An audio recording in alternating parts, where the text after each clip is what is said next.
영국의 리버풀이라는 도시가 있습니다. 거기 가면은 워커 미술관, 워커 뮤지엄이 있는데 유명한 그림 하나가 있습니다. Faithful unto death라는. 그래서 믿음은 죽을 때까지 충성하는 것이다. Faithful unto death. 그런 이제 이 그림이 있다고 합니다. 에드워드 포인터라는 사람이 1865년도에 이 그림을 그렸다고 그래요. 근데 이 그림의 배경은 저 나폴리의 이태리 나폴리의 폼페이 화산이 폭발한 것을 배경으로 그린 그림이라고 합니다. 그런데 이 그림이 폼페이 화산의 폭발로 그 땅에 굉장히 많은 화산자들이 이 도시를 완전히 다 덮어버립니다. 거기에는 온갖 사람들의 모습이 다 있어요. 잠자는 모습, 목욕하는 모습, 또 뭐 길 가는 모습. 여기 이 그림은 이 군인이 성문을 지키는 그림이에요.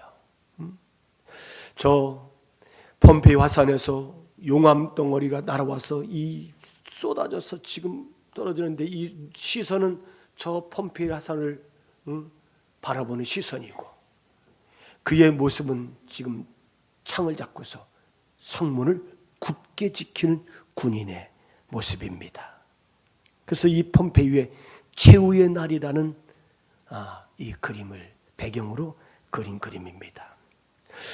여러분, 이런 혼란 속에서 용암이 쏟아지고 흘러내리는 그때의 눈은 저 폼페이 화산을 바라보고 나의 모습은 충성스럽게 지금 도망가야 돼, 바다로.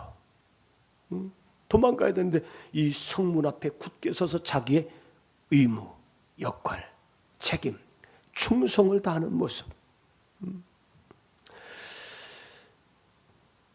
여러분들은 어떤 계절을 좋아하십니까? 우리 김 장모님은 어떤 계절을 좋아하세요?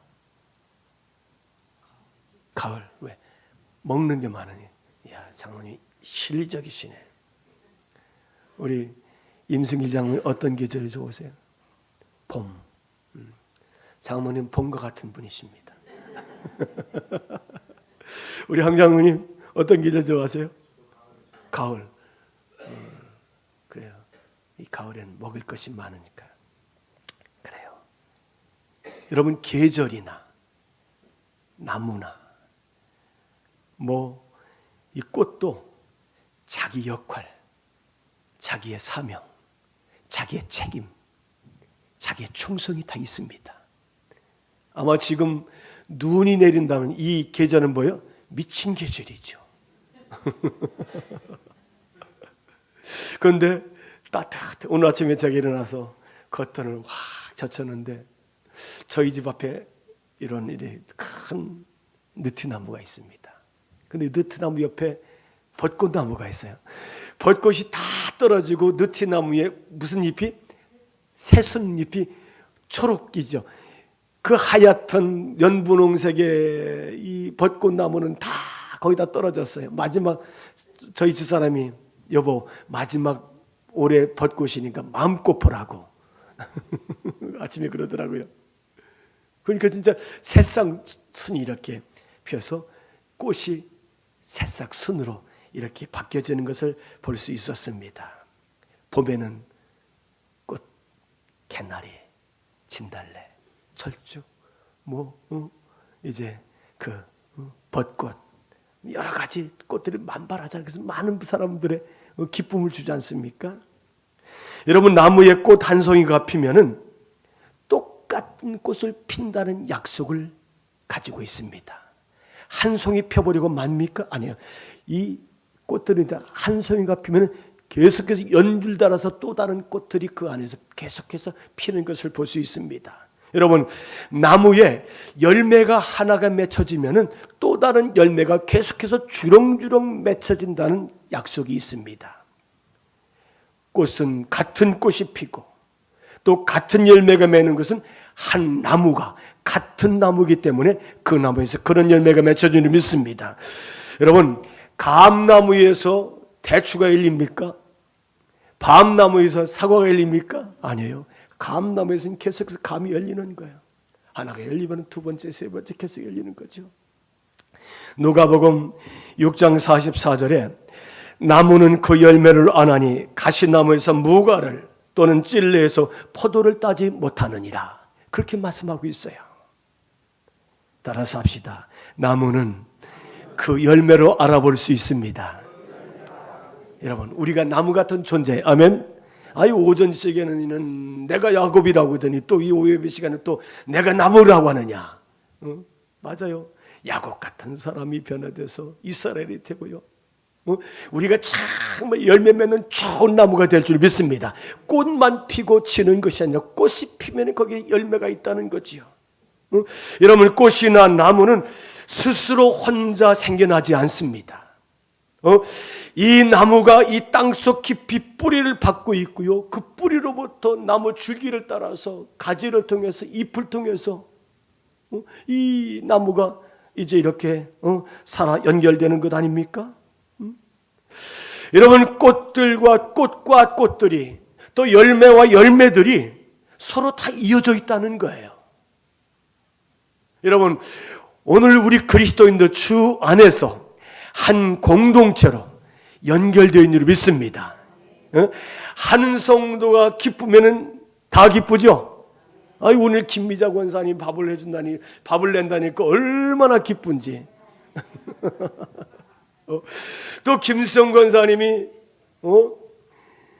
그 과일을 낸다니까 얼마나 기쁜지.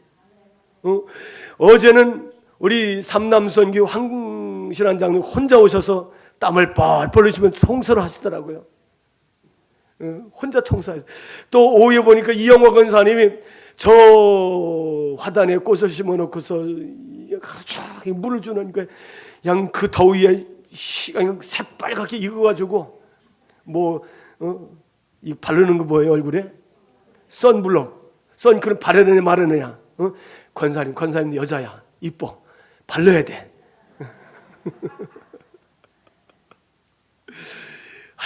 이 꽃이 뭘 있죠? 물을 권사님 주시더라고요. 우리 권사님 몇 분들이 이렇게 같이 화단을 가꾸는 걸 볼 수 있었습니다. 여러분, 계절이 바뀌고 해가 바뀌면서 나무는 꽃이 피고 열매가 맺고 또 변함없이 그런 아름다운 결실을 갖게 되는 줄 믿습니다. 여러분, 요즘에 산에 가보십시오. 산에 가면 이제 꽃은 많이 치고요. 연한 연초록 있죠. 아주 예뻐요. 산에 가보세요. 연초록빛 나무들이 얼마나 이렇게 폈는지 참 아름답다. 이 참 하나님의 오묘하신 솜씨가 참 아름답고 귀하다 하는 것을 알 수 있습니다. 지난해 활짝 피었다가 떨어졌지만은 다시 움이 나가지고 잎이 피고 있어요. 기대하시라는 거예요. 내가 이 연초록 빛을 잎을 내가 좀 있으면 짙은 초록으로 또 여기서 꽃이 피고 또 열매를 맺고 여러분들의 마음을 기쁘게 해주겠습니다. 그런 약속을 우리에게 주시는 거예요. 제가 저 군포에서 목회할 때에 그 반월에 에덴 기도원이 거기 에덴 기도원은 뭐 이런 모이는 기도원이 아니라 뭐 교회가 와서 이렇게 조그만 소집회하는 그런 기도원이에요. 그래서 권사님들이 거기 가보신다는데 거기 이제 기도원을 다 이 감리교 재산에 다 헐어버리고 공원을 만들고 조그맣게 한 10평 정도의 기념 예배당처럼 조그맣게 세웠는데 뭐 들어가 보진 않았습니다. 그런데 이제 거기 있을 때에 우리 안산의 김인중 목사님이 늘 산에를 가서 기도하시러. 어느 날인가 오늘 산에서 얼음을 먹었다고. 얼음이 뭐예요? 예? 저는 본 적이 없어요. 그런데 목사님 어딘가 내년에 좀 같이 가자고. 아직까지도 안 가르쳐 주세요. 그게 무슨 산삼. 근데 그 어르신도 거기 내가 지난번 물어봤어요. 권사님, 목사님 어디입니까? 저쪽 깊은 산 들어가야 돼. 저쪽이라고만 하지 어디라. 그런데 그 얼음이 그렇게 맛있다면서요? 그렇게 맛있대요. 그 어르신이 그 맛있는 얼음을 당신 혼자만 잡수십니다만은. 여러분, 하나님 안에서 사는 것이 꽃과 나무와 열매와 같은 줄 믿습니다. 우리가 하나님 안에 산다는 하나님께 깊이 우리가 뿌리를 내리고 있어요. 그렇죠? 여러분, 예수 그리스도 안에 우리는 믿음 안에 뿌리를 내리고 있는 줄 믿습니다. 뿌리를 내려준 절대로 흔들리지 않아야 돼요. 아멘? 흔들리지 않아야 돼요. 뿌리가 얕은 나무가 시험의 바람, 태풍이 올 때 뽑혀버려가지고 넘어지고 죽잖아요. 여러분, 뿌리가 뽑혀버린 나무는 다시 심으면 죽을까요, 살까요? 절대로 살지 못합니다. 죽더라고요. 하나님의 생명력을 통해서 꽃과 열매를 우리에게 주신다는 것이지요. 자, 오늘 우리가 본문 이 로마서 4장 23절 25절 말씀 읽었습니다. 따라서 합시다. 우리는 하나님의 의로 삽니다. 아멘. 하나님의 의를 가지고 사는 인생이라는 거예요. 하나님의 의가 모든 것을 가능케 하신 줄로 믿습니다. 로마서 오는 4장 22절에 보니까 그러므로 그것이 그에게 의로 여겨졌느니라. 아브라함에게 하나님이 아브라함을 믿음을 보시고 그 믿음을 의로 여기셨다는 거예요. 사랑하는 여러분, 오늘 저와 여러분이 우리가 병아리 같은 인생이에요. 보잘것없는 병아리 같은 인생이에요. 그런데 하나님은 이 죄 많은 벼려간 병아리 같은 우리 인생을 살리고자 소 같은 놀라운 귀한 것을 잡아서 우리에게 끓여 먹이셔서 우리를 소생시켰다는 거예요. 그것이 바로 예수님의 십자가의 고난의 희생의 죽음인 줄로 믿습니다. 예수님의 고난의 십자가의 죽음이라는 거예요. 의는 우리의 것도 아니고, 의라는 것은 내가 힘쓰고 노력한다고 해서 내가 의로워지는 것이 아니라는 거예요. 하나님이 나를 사랑하시고 나를 구원하시고 나의 주인 되시고 나를 영원한 영생으로 인도하실 그 하나님 것을 믿을 때에 그 믿음이 우리가 하나님 앞에 의로움이 되는 줄로 믿습니다. 우리가 믿는다는 것. 야곱이 지금까지는 그렇게 자기 머리만 믿고 살았었잖아요. 야곱이. 그런데 베델에서 하나님을 만난 다음에는 하나님 앞에 언약을 받고요, 또 하나님 앞에 소원을 하고 난 다음에 그가 완전히 180도 바뀌지 않습니까? 철저하게 하나님의 인도하심. 다윗이 하나님 내가 갈까요? 가라. 야곱도 마찬가지예요. 하나님 앞에 물어보고 사는 거예요. 물어보고. 그게 야곱의 삶이에요. 완전히 바뀌어본 사람. 지금까지는 속이는 자였지만은 이 하나님을 만난 뒤 새 사람 되고 믿음의 사람, 하나님의 사람으로 된 뒤부터는 절대 속이지 않고 진실하고 정직한 하나님의 신앙 안에 살았던 이 야곱의 삶을 여러분 꼭 기억하시길 바랍니다. 야곱이 변화되었어요. 하나님의 것을 은혜로 주신 것이 의인 줄 믿습니다. 우리의 믿음을 보시고 의롭다 인정해 주신 거예요. 인정해 주신 거예요. 하나님의 의는 자식을 낳지 못하는 아브라함의 아내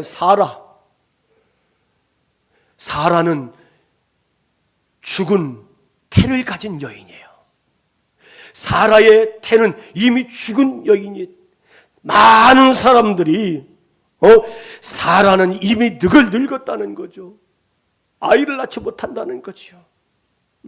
그러나 사라의 죽은 태를 다시 소생시키심으로 생명의 열매, 자식 이삭을 하나님이 열매를 맺게 하셨다는 사실 믿습니다.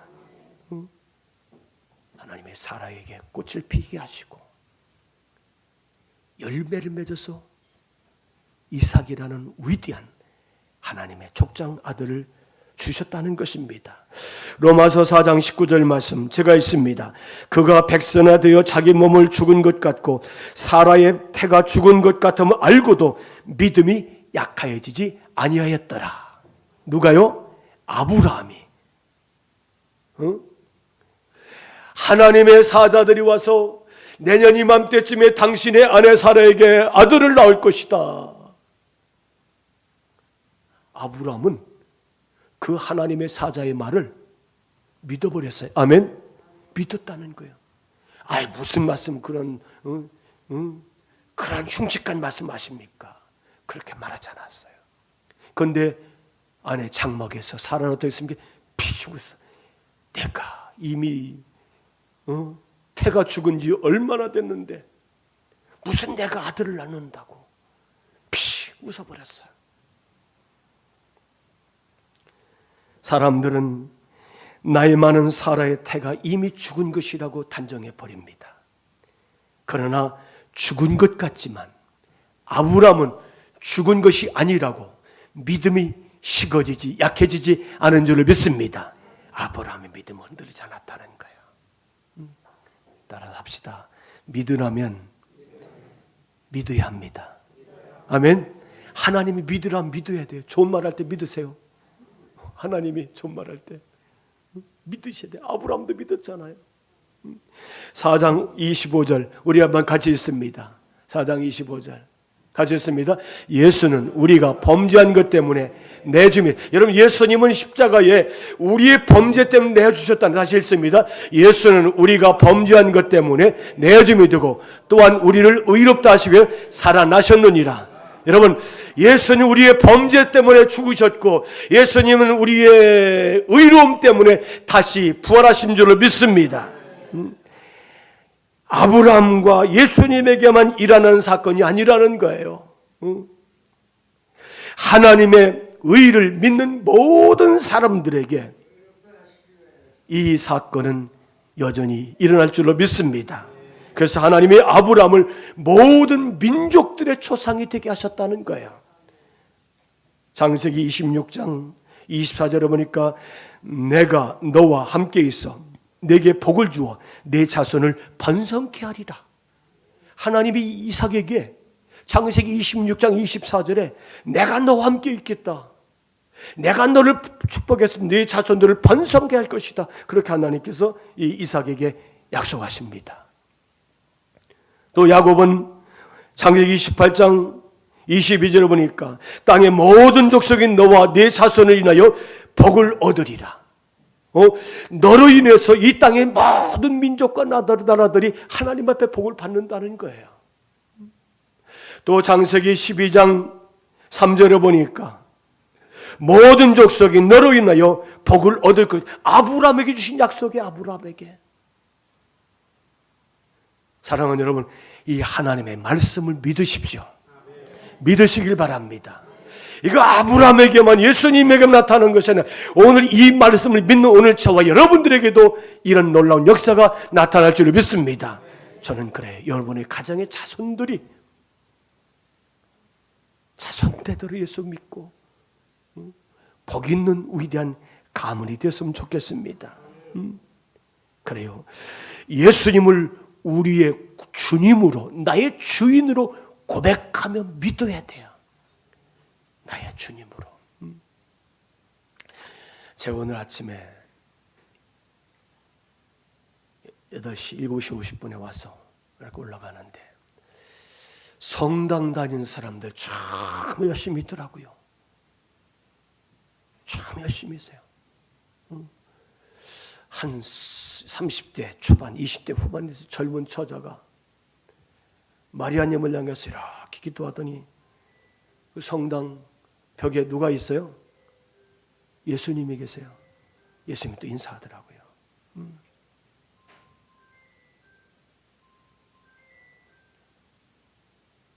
저 설교 중이라고 말씀하세요. 로마서 1장 17절 따라서 합시다. 복음에는 하나님의 의가 나타나서 여러분 예수님의 복음에는 하나님의 의가 나타나 있어요. 하나님의 의가 들어있다는 거예요. 오직 예수 그리스도를 믿고 죄의 속량함을 받아야 우리가 죄사함 받게 될 줄을 믿습니다. 그래서 골로새서 1장 24절 그 아들 안에서 우리가 속량함 죄사함을 얻으니 여러분 우리의 죄는 어디 가서 우리가 돈 주고 우리가 용서받을 수 없어요. 그 아들 예수님이 나를 위해서 십자가의 고난의 죽음을 당하심으로 우리의 죄값을 대신 치러주시고 우리가 죄사함을 얻은 줄로 믿습니다. 예수님께 나타난 하나님의 의가 우리에게도 이루어질 줄로 믿습니다. 복음에는 하나님의 의가 나타났어요. 오직 예수 그리스도 하나님을 믿는 자들에게 의로운 자라 인정해 주시고 우리를 하나님의 거룩한 백성 자녀 삼아주신 줄로 믿습니다. 이것은 먼 훗날에 이루어지는 것이 아니에요. 오늘 지금 여기서 예수 안에 사는 모든 사람들에게 이루어지는 지금 현재의 상황이라는 사실을 믿습니다. 오늘 나는 하나님 안에서 피어난 새로운 생명의 꽃과 열매 같은 시간을 살고 있는 줄을 믿습니다. 하나님 안에서 피어난 새로운 꽃과 열매 같은 인생이라는 거죠. 나는 오늘 하나님 안에서 맺어진 열매 같은 성도라는 사실을 기억하시길 바랍니다. 우리가 사는 것은 하나님이 허락하신 은총의 생명 안에 살고 있음을 믿습니다. 오늘도 우리가 주님께 감사하며 사는 아름다운 성도가 되시기 바랍니다. 제가 책을 읽다가 이런 글이 있어서 제가 소개합니다. 유기성 목사님, 선한목자교회 유기성 목사님이 쓴 글입니다. 어느 날 목사님이 택시를 탔다고 합니다. 그때 택시기사가 목사님이시죠? 물론 목사님이 택시 타면 더 체험교회 갑시다 그럴 거 아니에요. 그러면 그 사람이 나를 누구라 해요? 목사라는 거죠. 아마 이 무슨 선한목자교회 성남에 선한목자교회 갑시다. 그랬더니 이 택시기사가 목사님이시죠? 예, 그렇습니다. 상담 하나 하겠습니다. 지금 택시기사와 택시 안에서 지금 대화를 주고 나누는 겁니다. 저는 원래 교회를 다니지 않았습니다. 그런데 아버지가 장로님이시고 형님이 의사인데 만날 때마다 교회 나가자고 해서 또 자기가 죽을 고비를 3번 넘기고 나니까 그때부터 자기가 부모님에게 순종해서 또 형님 말에 제가 기도하던 말 들어서 교회 나가서 예배를 이제 신앙생활을 하게 되었습니다. 그런데 아버지가 돌아가시면서 수십억 원의 그 재산을 자기에게는 이런 한 푼도 안 주시고 의사인 형님에게 다 물려줬다는 거예요. 그렇게 예수 믿으라고 교회에 나오라고 아버지와 형님이 그렇게 말씀하셨는데 정작 아버지가 돌아가시니까 아버지 재산은 나에게는 한 푼도 오지 않고 다 형님이 수십억 원을 살만한 형님이 다 가져갔습니다. 이 택시기사가 하는 얘기예요. 그래서 어떻게 그럴 수 있느냐고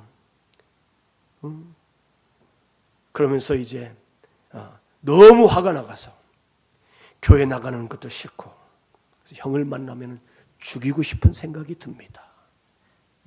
이런 택시기사와 이 목사님이 대화를 하는 거죠. 그래서 목사님이 교회에 도착하셔서 택시기사 옆에 가셔서 손을 꽉 잡고 기도해 줍니다. 하나님, 이 형제가 시험 들지 않게 도와주시고 죄에 빠지지 않게 하시고 유기성 목사님다운 모습이죠. 그렇게 간절히 기도해 줬다고 합니다. 믿음 좋다는 그리스도인들이 돈 앞에서 맥없이 무너짐으로써 전도된 사람들이 지옥으로 빨려 들어가는 그러한 모습을 우리들에게 교훈을 주는 이 목사님의 글이라는 것을 깨닫게 되었습니다. 사랑하는 성도 여러분, 오늘 나는 무엇을 붙잡고 살고 있습니까? 여러분, 야곱도 있잖아요. 아무리 욕심 부리고 속이고 그래봐야 그가 노력하고 그가 갈취한 것보다 속으면서 하나님이 부어준 것이 엄청난 그 축복인 줄 믿습니다. 12아들을 낳았잖아요. 그 아들들이 이스라엘의 자손이 되잖아요. 또 그가 하나님 앞에 엄청난 가나안 땅이라는 큰 땅을 차지하게 됐잖아요. 제가 여호수아서를 강의 이제 말씀 새벽을 나누면서 하나님이 주신 땅은 저 시리아, 레바논, 저 헐몬산, 요르단, 또 저 앞에 애굽의 접경까지, 또 시내산, 그게 다 하나님이 약속했던 가나안 땅이잖아요. 하나님의 말씀대로 살지 못하고 하나님이 원하시는 대로 그 땅을 정복하지 못하니까 지금 그들은 디아스포라, 다 흩어진 민족이 되었다가 세상을 흩어졌다가 1848년 독립한 이스라엘이 아닙니까? 오늘도 전쟁이 계속되고 있습니다. 그래요. 하나님이 주신 것을, 약속을 믿고서 그 땅을 다 차지했다라면 오늘과 같은 이스라엘의 아픔에 시련은 없었지 않을까, 그런 생각을 해봅니다. 여러분, 우리가 붙잡을 것과 붙잡지 말아야 할 것이 있습니다. 내가 의지하고 자랑하는 것이 바로 내가 사랑하는 것입니다. 여러분, 내가 믿고 섬기는 것을 우리가 사랑하고 자랑할 수 있는 성도가 되시기 바랍니다.